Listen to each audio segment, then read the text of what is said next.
The Jacobite Rising of 1745, also known as the 45 Rebellion, was a significant event in Scottish history that saw the return of Charles Edward Stuart, also known as Bonnie Prince Charlie, to claim the British throne for his father, James Stuart.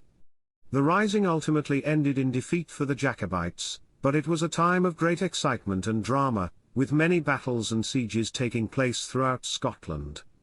One such siege, which has been largely forgotten, is the Siege of Fort Augustus. Fort Augustus was a small fort located at the southwest end of Loch Ness in Scotland. In December 1745, it was the site of a minor engagement between the Jacobites and government forces. A force of 600 men from the newly formed Independent Highland Companies, formed to support the British-Hanoverian government, liberated the fort from the Jacobite clan Fraser of Lovat after a small skirmish. Apart from this slight skirmish, there was no fighting in the siege, and there were no casualties.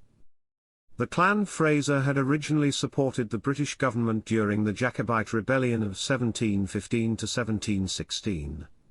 However, during the rebellion of 1745 to 1746, a large number of them supported the Jacobite cause.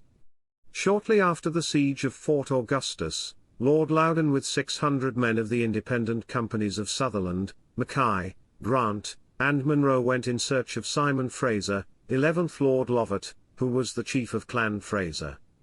Lord Lovat had allowed his son to go off with a band of Frasers to join the Jacobite leader Prince Charles. The idea was that Lord Lovat would be made a hostage for the peaceable behaviour of his clan.